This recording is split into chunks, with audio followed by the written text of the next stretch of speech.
Bueno, buenas tardes, bienvenidas a todas las personas que se encuentran conectadas el día de hoy. Hoy es nuestro encuentro mensual de la Escuela de Cuidadores y Familiares de Pacientes POSUSI y dando cumplimiento a nuestro cronograma, vamos a abordar un tema muy importante y es los cambios que se presentan en la dinámica interna familiar cuando tenemos un paciente que salió de una unidad de cuidados intensivos. Lo hicimos extensivo a varios grupos porque se pueden presentar muchas situaciones similares cuando tenemos un paciente hospitalizado. Entonces, para el día de hoy nos acompaña Luz Aida.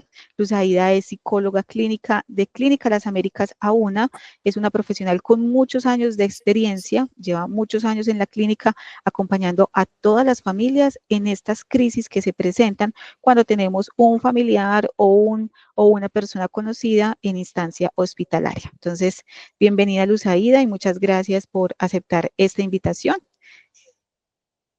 Bueno, muchas gracias a ti.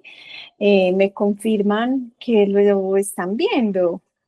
Sí, en estos momentos sí, está pasando. Si quieres, cuando le des modo presentación, ya te confirmo. Ok, perfecto. Ya, sí Entonces, se ve. buenas tardes, bienvenidos y bienvenidas a este espacio que tenemos para ustedes en función de darle otra mirada a una situación tan supremamente dolorosa como puede ser haber tenido un paciente en una unidad de cuidado intensivo. No sé si antes de empezar quisieran comentar o quisieran preguntar algo relacionado. Bueno, la presentación o esto que les queremos mostrar se llama Cambios en la dinámica familiar post-UCI y la UCI entendida como un evento traumático en la vida familiar. Entonces, cuando nos dicen su paciente va para una unidad de cuidado intensivo, bien sea porque la cirugía se complicó, porque tuvo un accidente, porque venía en una condición de gravedad o de criticidad de su enfermedad y requirió UCI, la familia inmediatamente se pone en modo de defensa y es, pero está tan grave que necesita una UCI o ¿será que mi paciente se va a morir? Entonces inmediatamente nos dicen, no, sí, ya hay dentro del imaginario, un imaginario construido culturalmente de que ese paciente se va a agravar más o que finalmente va a fallecer. Entonces, la UCI es una unidad especializada en pacientes críticamente enfermos, que requiere una supervisión permanente y mucho más vigilada por parte de un personal médico, de auxiliar de enfermería y de enfermera profesional. Y tener un paciente en la UCI no es solamente tener a este paciente, sino que es toda su familia en función de que este ser está en cuidados intensivos. Entonces es como si toda la familia estuviera también ahí metida. Y eso implica una emergencia emocional asociada, una angustia, un cambio en la dinámica familiar una serie de situaciones que van a irrumpir la cotidianidad del paciente y de esa familia. Entonces, para hablar de familia, vamos a definirla. Esta es vista desde lo psicosocial como un sistema al que pertenece el individuo y la misma familia debe favorecer un estilo de vida saludable. Es un contexto complejo e integrador y unidad psicosocial sujeta a la influencia de factores socioculturales, protectores y de riesgo. Entonces, la familia es el principal factor protector de cualquier paciente independiente de su condición, pero el no tenerla o tener una dinámica familiar disfuncional puede ser el principal factor de riesgo. Hay diferentes tipos de familia, ningún tipo de familia es mejor que otro, solo que se constituyen de manera diferente. Entonces está la familia monoparental, que es uno de los padres con los hijos, está la familia extensa, que viven abuelos, tíos, primos, está la ensamblada, que es los míos, los tuyos y los nuestros. Está la nuclear, que es papá, mamá, dos mamás, dos papás y sus hijos. Y está la pareja sin hijos, que también se constituyen como familia. ¿Cuáles son los síntomas de estrés en el paciente ante la UCI? Es importante considerar estos factores también para entender un poco cómo es el paciente en la vivencia de esa UCI y posterior a esta, porque el poderlo saber racionalmente puede ayudar a que baje un poquito el estrés, porque la familia a veces se siente culpable, se siente responsable o culpa a ese paciente por sentirse de X manera. Entonces, estos pacientes reportan en varios estudios que hay alteración del sueño y es un insomnio que es o por conciliarlo, se le dificulta conciliarlo o se le dificulta sostenerlo. Esto se debe a que estuvo bajo efectos de sedación, estuvo intubado, estuvo mucho tiempo en la estancia en UCI y la UCI es estresante per se por el pito, por la criticidad de los otros pacientes, porque la comunicación entre los cubículos hace que me dé cuenta de qué es lo que está pasando con el otro paciente y con su familia y entonces eso hace que el cerebrito esté hipervigilante. Hay flashbacks, que es rememorar como esas situaciones, esos pensamientos que tienen que ver con las vivencias que tuvo en la unidad de cuidado intensivo. Hay una reexperimentación, a veces siento como que me agito, que me hiperventilo, como que siento que no me puedo mover. Hay un desacondicionamiento físico porque los pacientes que se encuentran mucho tiempo en reposo, el cuerpo se desacondiciona, se debilita y duele hasta mover el dedo meñique. Hay hipervigilancia, la hipervigilancia se establece porque hay una sensación de amenaza, solo que en este caso es disfuncional porque ya la sensación de amenaza real pasó. Y hay una alteración del estado de síntomas, de ánimo, perdón, asociados a síntomas ansiosos y depresivos. Entonces, tristeza, llanto, irritabilidad, catastrofización, miedo, sobrepensar las cosas. Entonces, muchas veces lo que hace la familia para tratar de ayudar a ese paciente es como, pero usted ya salió de ahí, pero usted ya está bien, démosle gracias a Dios, pensemos en positivo. Y muchas veces lo que puede ayudar a que ese paciente se le baje un poquito el estrés es quizás preguntarle, ven, ¿y cómo te sientes? ¿Y qué es exactamente lo que sientes? ¿Y qué es lo que tú recuerdas de esa estancia en UCI? Eh, ¿Qué fue lo peor de estar en la UCI? ¿Qué fue lo mejor de estar en la UCI?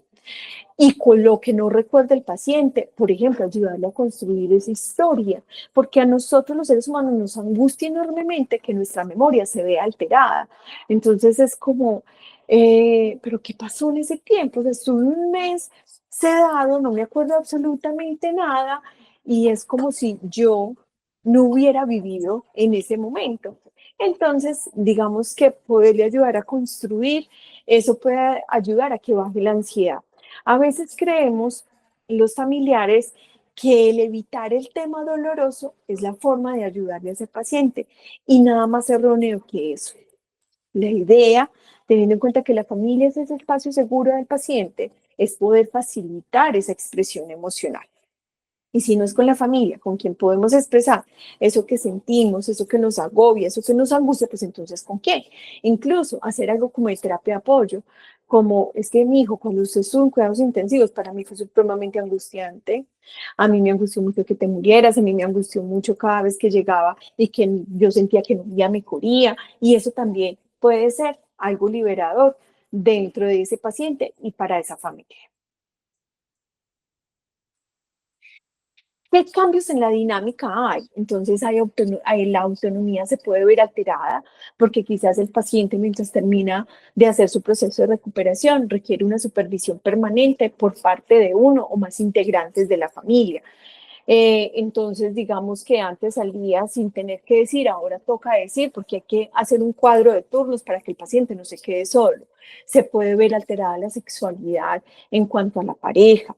Hay que establecer ciertos cuidados hacia ese paciente y también es importante acá que el cuidador principal debe también tener estrategias de autocuidado para minimizar sobrecarga del cuidador o fatiga por compasión.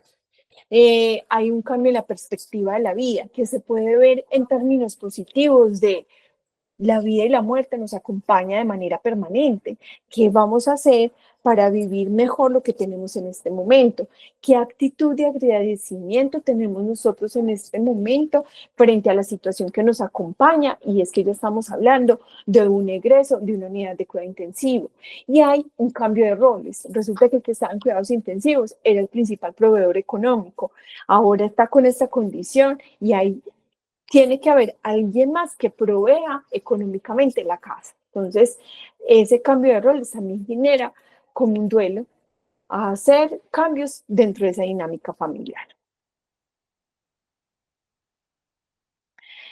El estar en UCI implica una alteración en toda la dinámica y en todas las personas. Esta situación exige un nivel de flexibilidad significativo por parte de los diferentes miembros de la familia, con el fin de lograr una adaptación lo más adecuada posible. Entonces, acá se requiere de que las personas de esta familia estén muy unidas para que puedan sobrellevar esta situación. Cuando cada uno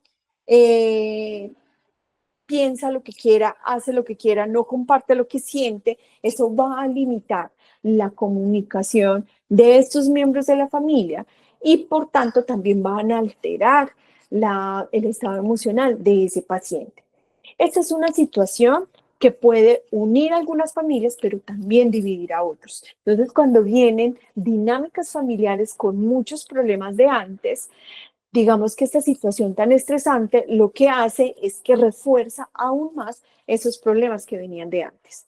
O digamos que es una situación donde también nos permitimos estar mejor porque estábamos peleando por bobas y definitivamente esto es una situación que es muy angustiante, que es muy grave y que debemos concentrar todas las fuerzas en ello. Pero en ningún caso la familia se libera de los cambios que produce una enfermedad que amenaza la vida de un individuo. Entonces esto siempre nos va a movilizar. Ojalá movilicemos esta situación hacia un aspecto positivo que puede ser, por ejemplo, la unidad familiar. Yo siempre les digo que la familia es como el bastón del fracturado. La familia no alivia la fractura, pero sí ayuda a caminar en este proceso. La reacción de los familiares a la experiencia de la UCI afecta la adaptación psicosocial del individuo. Entonces, si vemos familiares que todo el tiempo está así, que todo el tiempo está estresado, que qué es esto tan horrible, entonces ponemos al paciente a que sea el paciente que resuelva tus reacciones emocionales. Y no terminamos de ayudar al paciente, sino que me enfrasco en lo que yo estoy sintiendo en este momento. Se ha llegado incluso a sugerir que el funcionamiento familiar podría tener un mayor efecto en la discapacidad física del paciente sobre la salud mental, más que cualquier otra condición. Y nosotros lo vemos todo el tiempo. El principal factor protector o el principal factor de riesgo de un paciente definitivamente es su familia. El paciente puede tener una condición de salud de fácil pronóstico o de un pronóstico que es de alivio rápido, pero si la dinámica familiar no está unida, no está en función de ayudar a este paciente, con esta situación salieron todos los problemas que estaban dormidos, el pronóstico va a cambiar a lo que inicialmente era y es que era positivo. Entonces, elementos a tener en cuenta dentro de la dinámica. Debido a la naturaleza amenazante de la estancia y a su potencial para producir pérdidas y separaciones, se puede poner a funcionar mecanismos psicológicos que o bien construyan o bien destruyan las relaciones familiares. Entonces, ¿cuál ha sido, por ejemplo, la experiencia previa de esta familia con respecto a otras enfermedades? Si hubo, por ejemplo, una muerte reciente, un deterioro significativo en la salud de un miembro de la familia, eso me va a condicionar en cómo voy a enfrentar esta situación. ¿Cómo están los sistemas de apoyo? Entonces, si en la familia hay, por ejemplo, definición de quién va a acompañar hoy, hay un relevo en el cuidado, hay un relevo en el rol, listo, yo no puedo cuidar a mi papá, pero entonces voy haciendo el almuerzo y te llevo el almuerzo, o hay unas personas por fuera de la dinámica familiar que apoya en lo económico, que apoya en ciertas actividades de la cotidianidad que se ven alteradas y que pueden generar más estrés cuando no se resuelven a tiempo. La reacción a crisis familiares premórbidas, entonces, ¿cómo han sido las crisis que se han presentado a lo largo del ciclo vital de esta familia, que me va a decir a mí cómo puede ser el comportamiento de esta situación? Y digamos que la experiencia previa me permite a mí tener estrategias o confianza de que voy a poder resolver esta situación que me está afectando. ¿Cuál es el sistema de creencias en cuanto a la religiosidad, la vida, la muerte, la familia? A veces nos cuesta pedir ayuda y las personas que hay alrededor no son adivinas. Entonces es como estoy agotada, estoy cansada, pero siempre digo que voy a ser capaz, siempre digo que yo entonces voy y lo cuido todo el día y resulta que me estoy fatigando. Entonces, también se hace necesario evaluarnos cómo nosotros también alteramos el apoyo que puede haber por parte de otras personas, cómo está el curso y el tratamiento, si voy viendo, por ejemplo, que después de salir de la UCI ha habido una mejoría en los aspectos que se vieron amenazados durante la estancia en UCI, eso también va a determinar en la forma como yo perciba esa situación. ¿Cuál es la etapa del ciclo vital de este paciente? Entonces, si es niño, joven, adulto, persona mayor, pues va a tener también, va a incidir en la forma como la familia del paciente perciba esta condición. La calidad y estructura del entorno familiar, entonces una familia cuando tiene una muy buena red, cuando se comunican, cuando se distribuyen roles, cuando se distribuyen actividades, cuando a pesar de la angustia están ahí el uno para el otro, va a facilitar este proceso. ¿Y cuál es el nivel socioeconómico? Entonces, ¿esto en qué medida? Pues porque finalmente la economía se va a ver alterada, entonces, ¿cómo está en ese momento la parte económica para poder enfrentar una situación como cambios en la dinámica a partir de este paciente de haber estado en la UCI? ¿Cuáles son las estrategias de resolución que se esperan en función de la dinámica familiar, el apoyo mutuo, la ventilación emocional, que hablen entre los miembros de la familia de qué sienten, de qué sintieron, de qué piensan en este momento que el paciente salió de la UCI, que quisiera que el paciente entendiera o el paciente que quisiera que su familia entendiera con la condición que lo acompaña ahora, una asignación de roles, estrategias de autocuidado para aquellos que establecen el cuidado de manera permanente. Hay personas dentro de la familia que tienden a ser muy controladores, entonces en esa necesidad de control no permiten la ayuda de otros. Y aquí, cuando nosotros no nos cuidamos como cuidadores, pues se nos va a limitar un poco el cuidar bien a ese paciente, no porque no queramos, sino porque nuestro cuerpo se fatiga. El amor está ahí, pero el cuerpo finalmente se cansa. Entonces, si no descanso, pues eso se va a convertir en un desbordamiento emocional o incluso en un síntoma físico que ahí sí, de manera obligada, va a sesgar o va a alterar ese cuidado hacia el paciente. Promover la independencia del paciente. Y acá es muy importante tener en cuenta que cuando un paciente pasa por una unidad de cuidado intensivo, hay tanta angustia de que una situación así pueda volver a aparecer, que si pudieran volver el paciente en papel celofán lo haría. Y aquí hay que hacer ese paciente para el mundo y no un mundo para ese paciente. La forma de ayudarlo a rehabilitar, a recuperar, a hacerlo parte del mundo es ir promoviendo actividades que él pueda hacer solito. Entonces hay familias que le cucharean, hay familias que no lo dejan para solo, hay familias que ya lleva, no sé, 6 meses de estar en casa y todavía no puede salir solo cuando ya está en la capacidad y el médico se los explicó de que puede salir solito, de que puede reactivar su vida social, su vida sexual, su vida familiar. Aquí es confiar en que ese paciente ya está bien. Y ahora bien, cuando el cuidador tuvo ese rol de cuidador, hay también una necesidad inconsciente de ser necesitado. Entonces, en esa necesidad de ser necesitado altera también la autonomía del paciente. Entonces, ahí evaluar un poquito cómo está su comportamiento, su rol en este momento frente a ese ser que pasó por la UCI, para ir empezando a pensar más en él y no en mis necesidades que obedecen más a algo sintomático. Y centrarse en el aquí y el ahora. Cuando pasamos por una situación traumática, hay una hipervigilancia y es, y si vuelve a pasar, y si se vuelve a grabar, y si se vuelve a accidentar, y si le vuelve a dar un infarto, y sí, y eso no es lo que está pasando en este momento. Y la experiencia del pasado no necesariamente tiene que determinar la del presente y la del futuro. Entonces, ¿qué tengo hoy en este momento? El aquí y el ahora. ¿Qué tipo de paciente me entregaron? ¿Qué es lo que yo logro ver objetivamente? Incluso, ¿qué es lo que escucho de las otras personas que hay en mi alrededor? Y más aún, ¿qué escucho yo de la parte médica? Que eso también te puede dar a ti objetividad para trabajar y ayudarle a ese paciente. Y finalmente, ¿qué preguntas de resignificación podemos hacernos y respondernos en este momento? Entonces, ¿qué representa esta situación para mí? ¿Cómo estoy acompañando y aportando a mi familia con esta situación? ¿Qué agradezco hoy y qué significado le doy al aquí y el ahora?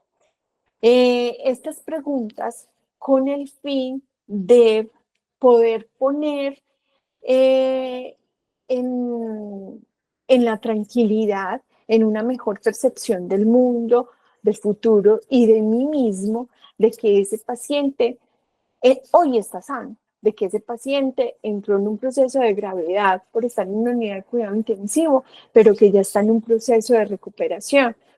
Y que agradezco. A veces nos concentramos tanto en lo traumático que eso limita el poder ver lo que es real. Y lo real es ese paciente que tienen al frente y que está vivo, que está sonriendo y que está compartiendo con ustedes. Y no sé si quisieran compartir algo de sus experiencias o mencionar algo con respecto a esta presentación.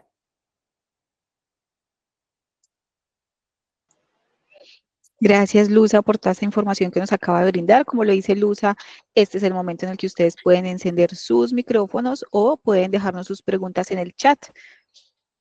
Luza, mientras que las personas se animan a preguntar, eh, ¿qué les podríamos decir a esas familias que, como lo decías ahorita, muchas veces ese cuidado y esa recuperación se ve cargada solamente de un integrante de la familia que están generando conflictos, ¿cierto? Entonces, tendría ahí dos preguntas. La primera, ¿cuáles podrían ser esos signos o síntomas de un cuidador que se está quemando, que está cansado, que ya está al borde de inclusive necesitar también una ayuda profesional, y también cuál sería la mejor forma en que ellos pueden resolver ese conflicto y cómo pueden lograr como un equilibrio en ese cuidado?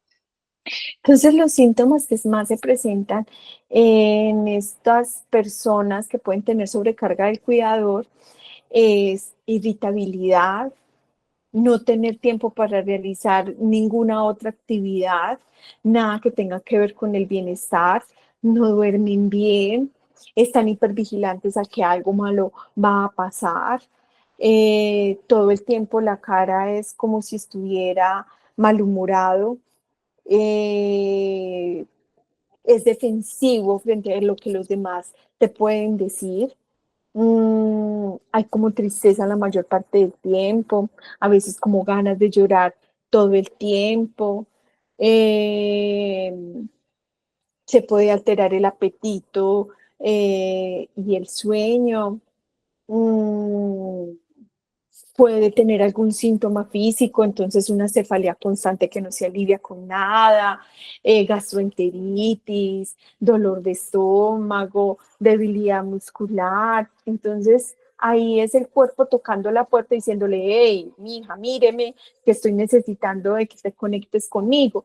Entonces, esos son como unas señales de alarma que te pueden decir a ti que puedes estar pasando por una sobrecarga del cuidador y que se hace necesario activar una ruta de apoyo que tiene que ver con otros miembros de la familia y confiar en que los otros miembros de la familia también lo van a hacer bien. Gracias, Luza. ¿Alguna otra pregunta en el chat? ¿Algún comentario? Bueno, Luza, no tenemos más preguntas en el chat. Muchísimas gracias a todas las personas que aceptaron esta invitación el día de hoy. A Luz Aida y a la Unidad de Salud Mental de Clínica Las Américas AUNA, muchísimas gracias por el compromiso que siempre son nuestros principales aliados en todo lo que hacemos desde AUNA Ideas. Y a todos ustedes, de nuevo, muchas gracias. Esta es la última conferencia que tenemos del año. Ya les estaremos enviando información cuando tengamos ya nuevamente programación para el próximo año. Entonces, muchísimas gracias a todos y que tengan una feliz tarde. Gracias, que estén muy bien y feliz tarde. Eugenia, muchas gracias. Qué conferencias tan importantes. Muchas gracias, Eugenia. Excelente. Gracias, Muchas feliz gracias. tarde. Muy amable. Hasta luego. Hasta luego. Chao.